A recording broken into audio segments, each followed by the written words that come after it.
So when you're deciding these fights, the fights that oftentimes the public look at through a boxing lens and go, they're setting this guy up to fail, is the mentality, and did you start this early on, if we don't put our prospects up against each other, we're just going to have easy wins and it's going to be boring like boxing?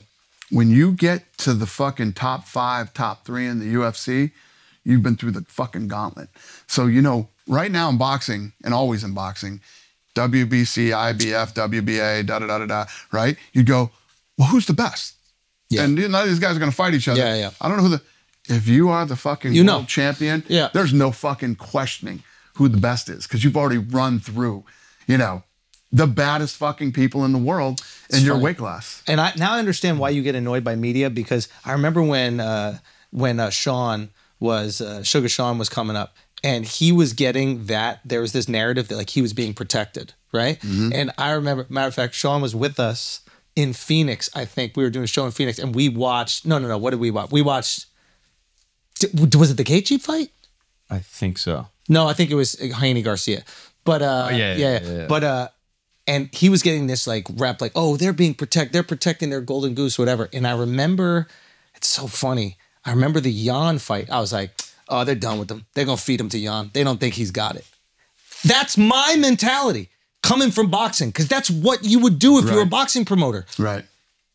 And then him getting that dub changed his trajectory. So maybe that's what you got to do. Maybe you got to put him into the fire immediately. 100%. 100%. If you make it into the fucking UFC, right? You're not fighting easy fights. Yeah. There is no feeding the golden goose. And how the fuck is he the golden goose? There's no tomato. When we just fucking found no him, incentive. He's never won a fucking world title. Yeah. He does, you know, you don't know. You fucking test these guys. Sorry to interrupt. There's this idea with boxing, I think, which was like, well, now they're saying it about oh, Jesus Christ. Bo Nichols. Now they're saying about Bo Nichols. Oh, Bo Nichols fucking, you know what I mean? It's like, now I understand they said the frustration. same thing about Conor. Because you're like, I'm making the best fights. And then when I do make the best fights, you say that I'm throwing someone out. And when it's that when he wins easily, you're like, I'm protecting him. So you're like, I can't win no matter what fight I make. And they're the interesting fights. So I understand you go there and you go, fuck the media. Okay, now it makes sense. Because they'll never be happy. They have to find a way to criticize. And it's not even that they'll never be happy. They don't know what the fuck they're talking about. You know, the great. It's one of the irritating things, but it's one of the greatest things about the business too. Why? Because let's say I came on here today, right, and I wanted to talk to you guys about the big cricket game this weekend. All right. I know. Yeah, you'd be the only fucking one. Okay. My point is, when you talk about fights, everybody has an opinion because everybody thinks they're a fucking expert. And nobody thinks they're an expert about fucking cricket, and some of these other sports. But fighting, everybody has an opinion. One reason or another, you don't like his fucking attitude. Like, if I brought up fucking Jake Paul, pretty much everybody in the room and the other room wants to see Jake Paul get knocked out. So you're hoping, you know, you got the reason why you hope Tyson would pull this off. Or did you help set that up? Because I know you're close with Tyson. God, no. God, no. When this fight happens, Tyson will be 58 fucking years. I'm worried about him. Under any circumstances, a fucking almost 60-year-old man shouldn't be fighting a 27-year-old fucking guy under any circumstances, even if it's Mike Tyson. So it's fucking ridiculous. Now, do you think he can pull it off? Do I think Tyson can land a shot? Yeah. If Tyson hits him. But if Tyson lands it, like, what happens to the internet? If Tyson knocks out my biggest problem with the Jake Paul thing is, and how this plays out, is when he actually fought somebody who was a boxer, who had the same type of record he has, who is his age, Tommy, and who is his size, he fucking lost. Yeah. So they're never going to go that fucking route again, right? Close fight. And they're trying to pull this whole narrative, like when people, I saw some guy the other day say, when are you going to stop fighting gimmick fights? You going to call Mike Tyson a gimmick? Yeah. It is a gimmick fight, but if I'm him, I would never fight anything else but gimmick fights if I'm him. Yeah. I mean, he has to maybe... If you can keep getting paid, right? Tens of millions of dollars, 100%. You do it. Like, so then why are you so concerned about that? If you got people that are fucking dumb enough to pay for that shit, fucking, you know. Well, it's on Netflix. You don't even have to pay now. Huh? It's on Netflix. You don't even have to pay. And brilliant move, too, because You don't have to go pay. Everybody has fucking Netflix, so just turn it on. Fuck it. I'll turn it on and see what happens. So why are you so against the fight? Is it really just because of Mike's age? I'm not against it. Oh, I love Mike Tyson. Okay. He's fucking almost 60 years old. So you're just worried for his health. You know what I mean? Yeah. Yeah.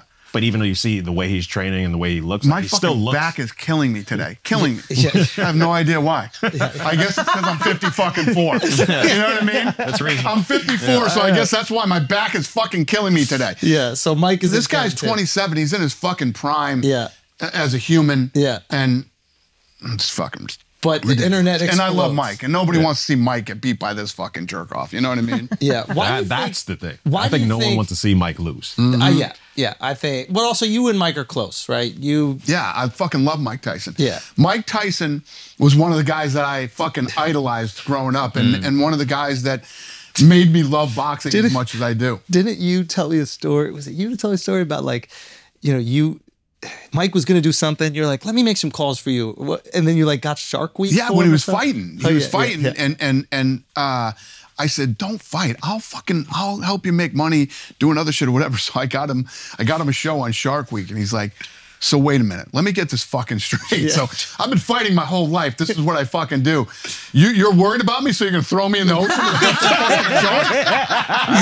He's like, fuck you, Dave. I didn't think about it that way. So apparently, the day that they shot that episode of him on Shark Week, everybody on set was fucking terrified because he was so freaked out by the whole shark thing. He was literally ready to beat the shit out of everybody on set. And fucking, I probably shouldn't have got him a Shark Week show. That was probably a bad idea. Now, I want to go back to what you were saying, what we were talking about earlier with interesting fights. I don't think I know anything about fighting. I know nothing about fighting. What do you look at and say, this is an interesting fight? What is that criteria for you? So, a couple of things. You take styles. Styles make fights. Right. So stylistically, you try to put together the best fights that you possibly can. You got some up and coming guys. Like you'll get a guy like a Saint Denis or a Sean O'Malley. Some of these kids that are so talented that they're blowing through guys that are on their level. So then you start to think, is he ready for this guy who might be a top 15 ranked guy? Is he ready for a 13? Is he ready for this? And there's only one way to find out. Do it. You got to test them. Okay. So you got to look at a guy's age. You know, once you get these kids that are undefeated, right? And I'll give you an example. Perfect example. This one plays out exactly right. You have Ian Gary, who's undefeated.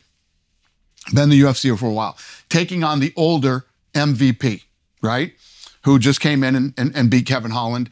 Very exciting, either way this is going to go. Ian's undefeated, and he's in the rankings now and on his way to a possible title shot.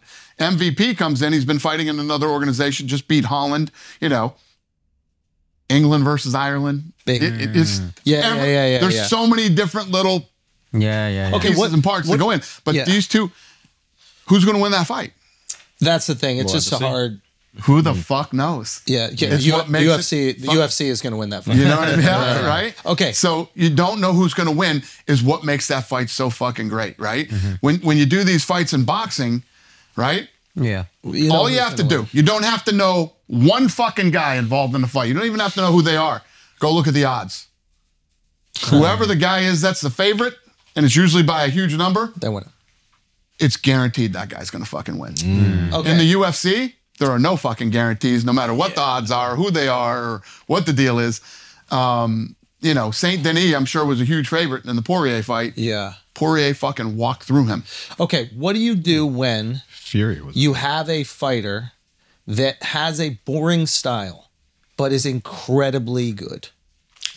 Depends on what that style is. Question. And that style is usually wrestling. Yeah. These guys that can lay you down and just, So what you do is you try to match them up with a guy who's got really good takedown defense. So it stays on the feet. Or the guy can get back up. So what you want to do is you take the guy who's the dry humper and fucking goes in and does that to you, and you find a guy who has great takedown defense and good hands.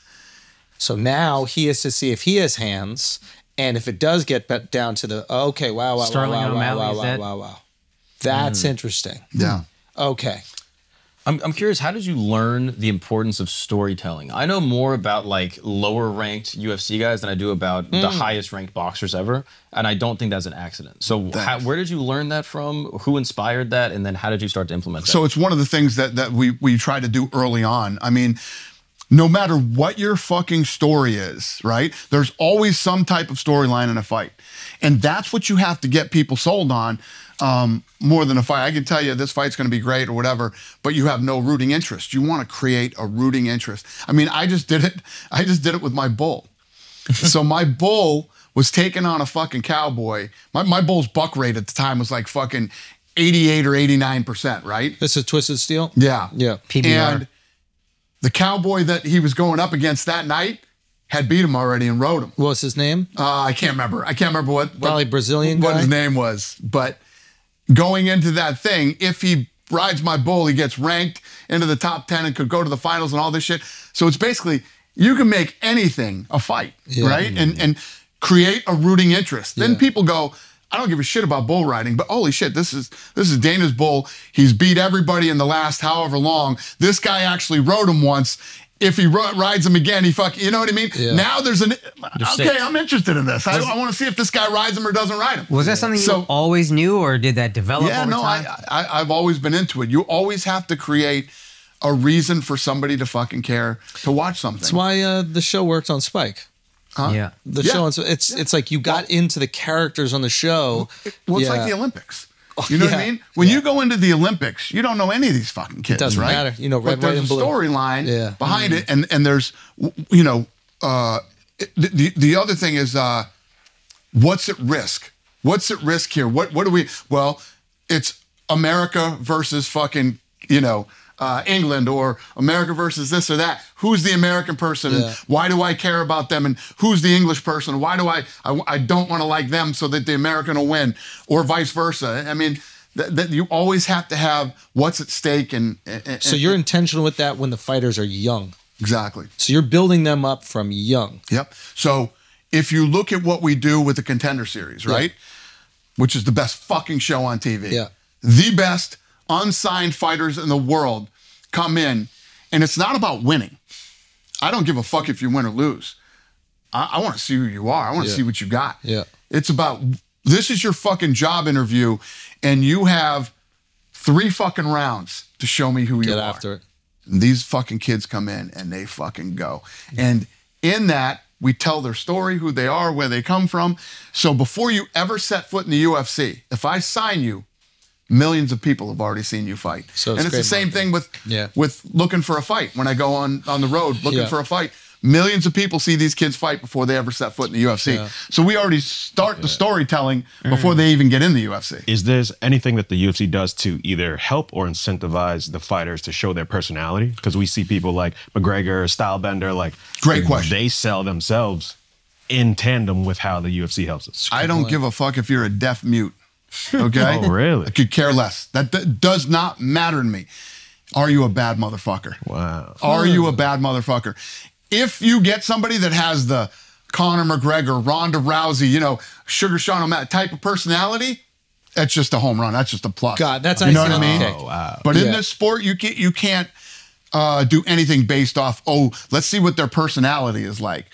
Are you a bad motherfucker? Well, if you're the baddest motherfucker in the world, people don't give a shit about your personality. They want to see you fight. Yeah, Khabib. Yeah. Exactly. Okay, what about, that's right, he's a pious, religious dude, and people will tune on to any single, okay.